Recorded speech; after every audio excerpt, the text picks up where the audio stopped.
Hello peeps, we went to Poland, you might have heard about it. I've had so many phone calls and emails and texts, lots of wishing us well and take care and all that, thank you, and lots of, so what's next, what are you going to do, what's happening? Let me take you through it chronologically. A couple of months ago we were asked whether or not we could go out and help the psychologists and psychotherapists that are working in the camps, as in help come up with things that they could use in that moment, because therapy takes a long time and it's a mess. So yeah, of course, and we were all excited, we want to go and do our bit, and a group of us got on the plane and off we went. We're going to change the world.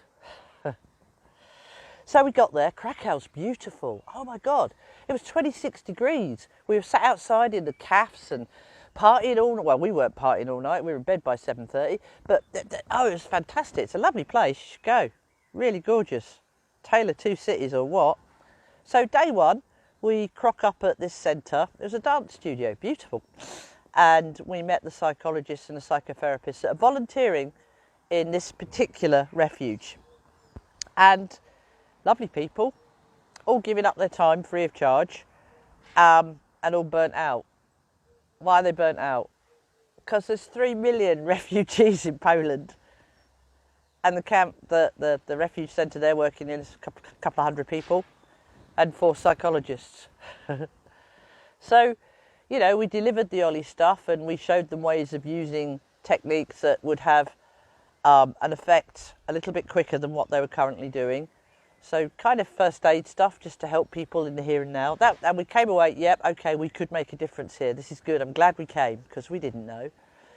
And we were in a pretty good place when we left the training room. That night they took us to the centre. So we walked through these beautiful streets of Krakow, the coffee, the sun, the sights, beautiful old buildings, everyone happy as. And round the corner, hidden,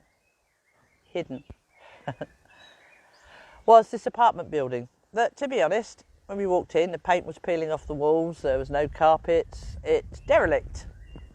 But this apartment building has been rented by volunteers to house some of the 3 million that are coming across the border into Poland. I have to reiterate, it's run by not the government, there is no funding.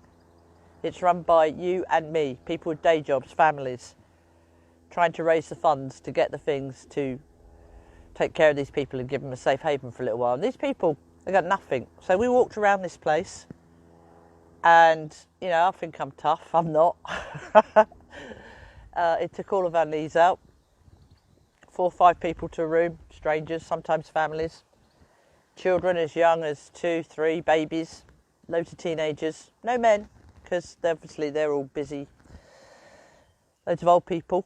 And the thing that got me was they had nothing other than what they'd managed to carry in a paper bag or the clothes they were wearing. But these lovely Polish people that are supporting this free of charge, doing it themselves, had done all they can to get them what they need: clothes, toiletries, food, medication. They've got nothing. And there is no help. There's no government support. I've got to reiterate that. I went out there thinking this was all funded. It's not. We saw one centre of hundreds hidden in this beautiful city that nobody really knew was there doing what they're doing. And we heard some horror stories. Yeah, we've heard stuff on the news and we've seen it and we're like, yeah, is that real? Is that Photoshop? I sat and listened to stories of mums watching their sons get shot for no other reason than they might have spat at a Russian soldier. Hey, look, I'm not taking sides. I was talking to the Ukrainians. I'm sure the Russians have got stories too. War's wrong, right? And we are what we are. So let's just park that. That's up for you to work out. But we came away from there thinking, this is too big. This is one shelter, 3 million people. And that's rising every day. We've still got a coach out there, bless her. She was at the train stations this morning, people coming off the trains with plastic bags, carrying their children, terrified, frightened. Glad I didn't see that, it'd be a real mess. So, next day, we're back in the room, but this time with volunteers that are working in the shelter. They're not trained, they're not therapists, but they are still having to listen to these stories, and they had no training. So rather than, right, what we're going to do today is, I just threw it up in the air and asked them what they wanted, and we just completely adapted what we were doing to what they needed to help them help these people. But most importantly, to help them keep going, because everyone's burning out at a rate of knots. Will this centre be there next week? I don't know, because it's not funded. If there's no food, there's no clothing, there's no nappies, there's no tampons, there won't be. It's that bad, and it's one centre. So when we got back, next day I was like, right, we're going to put a team out there. I know what we've got to do. We are going to train the guys on the ground because we can't be there. Bang, bang, bang, bang. And we're going to give you a list of what they need because... But I walked into this room and it was stacked floor to ceiling. This is a toy room. Jigsaw puzzles. So somebody very kindly donated hundreds of jigsaw puzzles. There were teenagers there and children. I didn't see anyone using them. That happens, doesn't it? We all just do stuff, but without any joined up thinking, it's not necessarily helpful. So I came back and I thought, right, put a team out there, get a list together of what they really need, let's make this happen. And then the next day I was sat in the garden and I thought, it's pointless. It's pointless. It's too damn big. Nothing we do is going to make a difference. It's too big. We send food out, they'll run out tomorrow. We send a therapist out, they can't be there forever. It's too big, we can't do anything. So I better get on with painting my barn because it needs painting. And then this morning I got up and my emotion had changed again. I think this is called trauma. And now I'm just bloody angry. I'm angry at the whole thing, but I'm most angry at me for thinking that way. And do you know why? It's because I was sat here having a cup of coffee and an ant crawled across the table. And he was trying to carry this, I don't know, a leaf. And it was too big for him. And he couldn't do it. And over there, there's a load more ants and they're all doing their thing, painting their barns. And this poor bugger's trying. He can't do it. And as I sat here getting angry about the whole situation, I watched some more ants come and help him. And he managed to move that leaf to where he wanted to take it. I don't know what difference one leaf will make. But I do know this. We are going back. It is too big. And this is happening all around the world. It's not just Ukraine. We know about Ukraine because the government wants us to, because it affects us. 3 million refugees. How many have we got here so far? Not many. Why? Oh, I get it. Take our jobs. NHS. I get it. I get all that grown-up stuff, right? But everything, cause and effect. So can we make a difference? Arguably no, we're a pinprick. But you know what? If we all become that pinprick, then we can make a difference. So here's what we're going to do. We're going to partner up with that particular refuge. And we're going to do all we can to make sure they are here tomorrow, next week, next year. And we'll do that by asking you for support, but giving you a list of what they really bloody need. Not jigsaw puzzles. They need milk. They need nappies. They need toiletries. They need hairbrushes. So we'll give you a proper list. And if you want to help, that's great. But I understand it's so big and there's camps all around the world. Why should you? So it's your call. Now, I'm also going to ask you for some financial help because we are going back. And we're not going to try and work with the refugees. Language problems, that's pointless.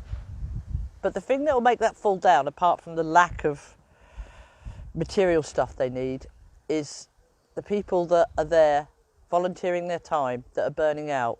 So what we're going to do is we're going to go back and we're going to work with the people that are working in those camps. You and me, bus drivers, lawyers. Oh, there was an archaeologist. She was fun to talk to. And we're going to teach them some really basic Ollie stuff that they can use with the guys they're working with. But most importantly, we're going to stop them burning out. Because if they burn out, it's over. Pinprick, pointless, maybe. Maybe I should just forget about it, not my problem. Go and paint my barn.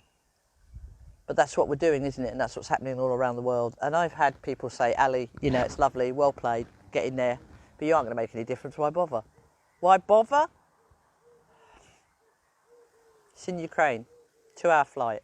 Poland's bracing itself and come across the border. What's next? Oh, I'm not scaremongering. Please God it doesn't happen and our politicians sort this out because they created it. But these people were you and me. And the guys in the camps, they had nothing. The guys with money and a little bit, that you know, they book themselves in apartments and they'll be okay. if you can ever be okay watching someone be murdered or have your home blown up. But the people that we saw had nothing anyway, and they are you and me. They're referred to as them, the refugees. I know their names.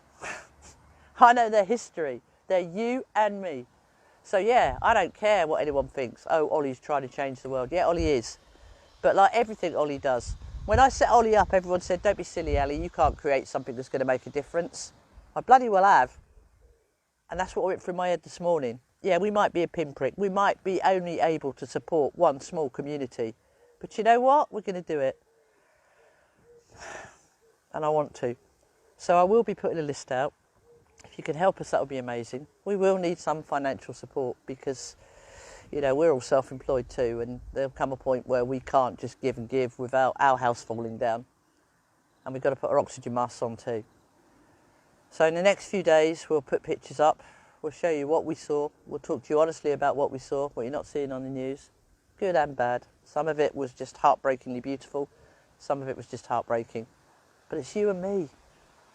So we're going to adopt that particular centre.